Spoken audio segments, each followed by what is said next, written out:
Assalamualaikum, selamat pagi anak-anak.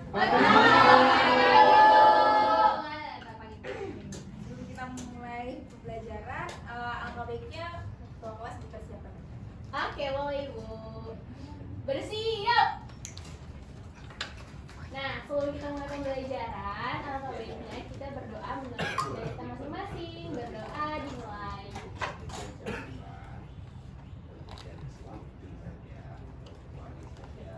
Berdoa selesai, memberi salam. Assalamualaikum warahmatullahi wabarakatuh. Waalaikumsalam warahmatullahi wabarakatuh. Terima kasih Maya selaku ketua kelasnya. Nih, kira-kira siang-siang gini udah pada habis semua nih? Wajah-wajahnya lapar? Iya. Iya, perlu. Sekarang ibu mau adain ice breaking dulu. Jadi ini untuk melatih kefokusan kita ya. Jadi kalau ibu bilang pagi, kalian tepuk tangan 2 kali. Ya, kalau ibu bilang siang, kalian tepuk tangan 1 kali. Tapi kalau malam, jangan tepuk tangan. Kenapa, Bu? Tidur dong. Oh. Bisa ya? Bisa. Kita mulai. Siang, pagi, malam. Siang, pagi, malam.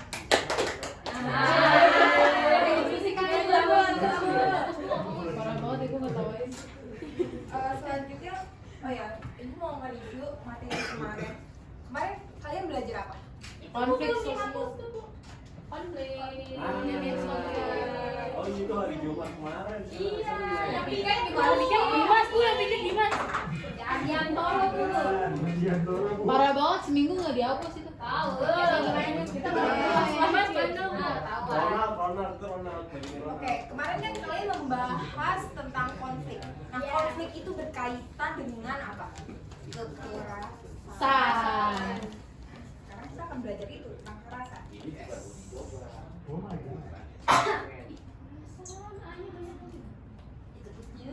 Takutnya. Lihat ya. Tentang kekerasan. Nah, selanjutnya apa yang terlintas di pikiran kalian saat mendengar kata kekerasan? Ganteng. Saya mau jawab, Bu. Oke, boleh Indah? Kekerasan itu kayak pukul-pukulan, berantem, bullying. Benar nggak? Ya betul. Ada lagi? Oh, tenang-tenang. Kalau menurut saya kekerasan itu contohnya kayak di media sosial seperti rasisme atau pelecehan seksual. Namanya siapa? Mauzil. Jawab Fauzil. Tangan dulu dong buat Indah dan Fauzil. Ya, sebenarnya kekerasan itu bukan cuma tentang soal fisik aja, tapi kekerasan itu bisa juga lewat dari ucapan, kata-kata ataupun komentar di media sosial itu tuh juga bisa mengandung kekerasan gitu ya. Dan dampaknya itu terhadap korbannya juga sangat mendalam.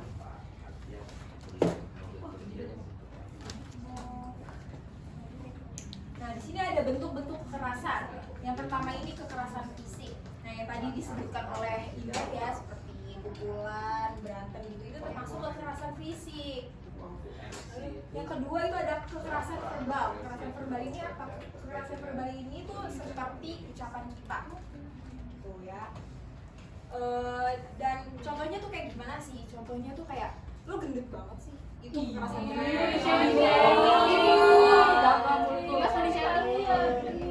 Terus ada lagi kayak awas lo kalau lo ngorin. Nah, itu tuh masuk ke kekerasan verbal. Cakep aja, Bu. Selanjutnya ada kekerasan seksual. Nah, biasanya kekerasan seksual ini korbannya itu perempuan ya. Nah, di sini ada nggak yang mau menjelaskan kekerasan seksual itu apa? Ibu mau saya. Oke, boleh, Jesslyn. Ya, terima kasih sama saya. Jadi kekerasan seksual itu setiap tindakan yang bersifat seksual yang dilakukan pada seseorang tanpa persetujuan mereka, itu udah jelas. Terus ini tuh bisa terjadi lewat dari sentuhan, ucapan, isyarat, bahkan secara online sebenarnya kayak hotline ya. Kayak calling, Jadi yang tadi dijelaskan oleh Jesslyn, kekerasan seksual itu yang bersifat seksual maupun ucapan seksual dan orang tersebut tidak melarang hal tersebut, itu dinamakan dengan kekerasan seksual. Selanjutnya itu ada kekerasan digital. Nah, kalian ini kan kenal apa nih? Gen apa? Nah, di kekerasan digital ini biasanya tuh ada banyaknya itu contohnya revenge porn, itu termasuk bisa ke dalam kekerasan seksual dan digital juga. Lalu juga ada hate comment di Instagramnya selebgram tuh. Saya Bu, saya dari head comment. Soalnya saya udah centang biru. Dia begini, kebetulan saya Elizabeth. Ya. Nah, kekerasan digital ini contohnya apa tadi ya? Komentar-komentar pedas di postingan selebgram ataupun teman kita sendiri gitu, itu nggak boleh. Terus juga contoh lainnya itu kayak komentar jahat di Instagramnya MU gitu. Ayo udah makannya sehari-hari. Tahu gak belum? Di sini ada fans MU emangnya? Dimas Bu. Selanjutnya itu kekerasan simbolik. Kekerasan simbolik ini tuh seperti simbol-simbol. Jadi tuh sebenarnya orang yang melakukan kekerasan simbolik ini nggak secara terang-terangan gitu. Nah, contohnya tuh apa? Contohnya tuh kayak kita kan di Indonesia ini mayoritasnya itu kan agama Islam ya. Nah, terkadang ada oknum-oknum tidak bertanggung jawab yang melakukan kekerasan secara simbolik itu untuk agama-agama minoritas.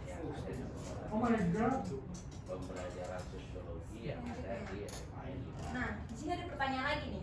Apakah ada bentuk kekerasan yang terjadi di lingkungan sekitar kalian, di sekolah, rumah, ataupun media sosial? Ada Bu. Boleh Putri? Itu kemarin tetangga saya KDRT Bu. Oh my god. Berita hot. Iya Bu. Kan saya udah laporin juga itu Hot RT dan saya ikut live report. Kamu admin Metura ya? Lanjutnya ada lagi. Oke, boleh. Saya kan jurnalis nih, dia pas lagi liputan dipukulin sama aparat. Wah, Kasus itu di kasus. negara ini tuh memang kayaknya udah normal biasa aja.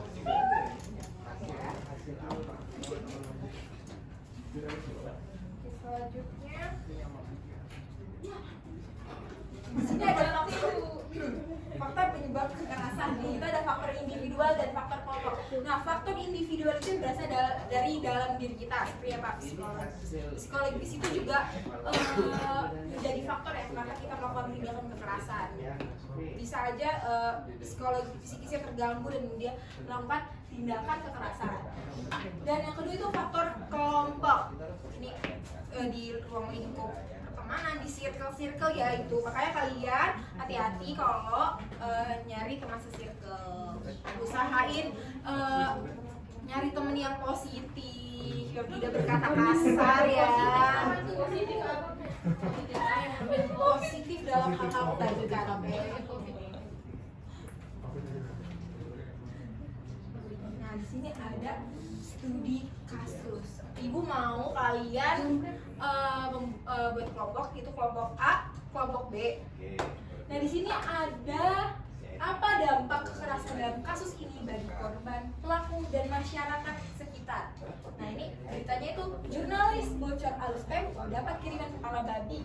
Pemret, ini adalah teror kebebasan pers. Nah, ini kan udah dibagi ya jadi kelompok A, kelompok B, jadi boleh diskusi. Ibu kasih waktu 3 menit. Bisa? Selama 1 menit. Jago dia dulu. Gimana? Kita belajar berpikir kritis ya. Tempo. Oh, tempo dulu. Itu babinya nggak? Udah mau. Tempo dulu. Iya sih. Kayak orang-orang yang Kirain di jalanan. Tempe. Iya siap ya. Sok dan masuk. Iya, Akila. Tempo.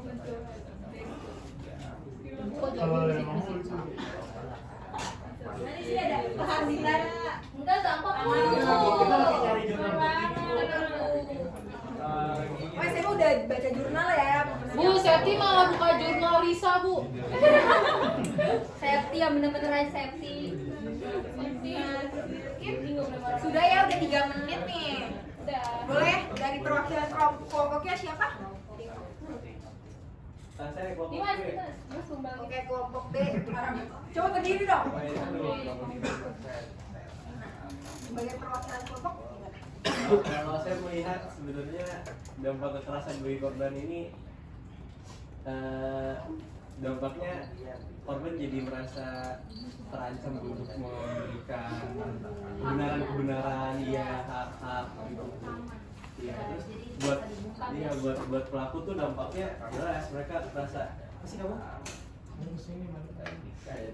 Jadi buat si pelaku itu melihat bahwasanya apa yang dia lakukan tersebut mungkin bisa menyelamatkan kepentingannya, Bu. Terus kalau buat masyarakat jelas jadi semakin terancam juga, Bu, untuk mengetahui kebenaran karena kebenarannya itu sendiri dibungkam sama kepala lapo itu. Semangat untuk perwakilan kelompok B. Selanjutnya kelompok A siapa? Oke, boleh Akila. Duduk apa diri, Bu? Berdiri dong. Harus banget ya. Oke, jadi menurut kelompok kita itu dampak bagi korban jurnalis itu bisa merasa tidak bebas, Bu, kayak meliputi atau menulis dengan objektif. Dampak bagi pelaku perilaku ini juga merefleksikan keinginan untuk membungkam, kritik dan juga kontrol publik. Nah, dampak jika hal seperti ini dibiarkan itu bisa jadi membuat masyarakat merasa siapapun bisa diancam jika kita tuh bersuara. Akila. Tangan dulu Akila. Jadi ternyata kalian cepat tanggap ya. Alhamdulillah, Bu. Oh, ini emang relate banget, Bu. Iya, kita kumpulan. Iya. Kita anak IPA, Bu. Udah sparring sama anak kelas berapa? Udah dong.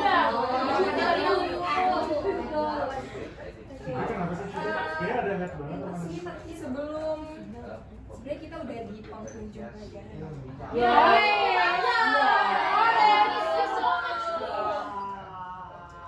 Sebenarnya ibu mau review belajar apa yang kita dapatkan tadi.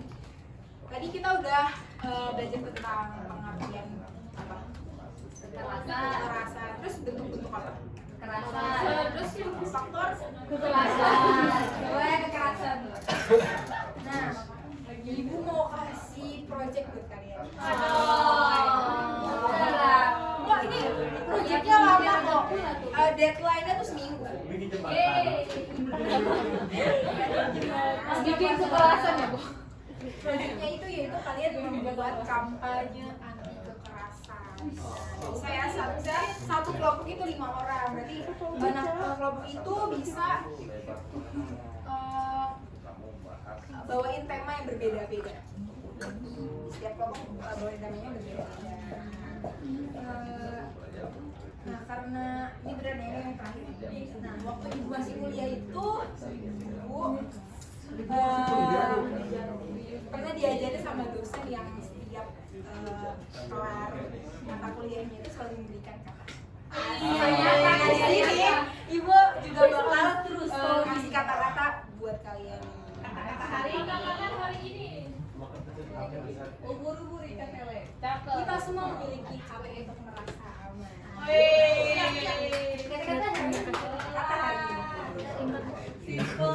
Oke, karena ini pelajaran kita hari ini sudah selesai dan jangan lupa untuk belajar di materi berikutnya ya. Oke. Untuk dari saya cukup. Bisa Pak Yeza? Oke, alhamdulillah kita udah selesai pelajaran hari ini. Semuanya bersiap. Sebelum kita pulang, alangkah baiknya kita berdoa menurut kepercayaan masing-masing agar ilmu hari ini dapat bermanfaat untuk kita. Amin. Berdoa dimulai.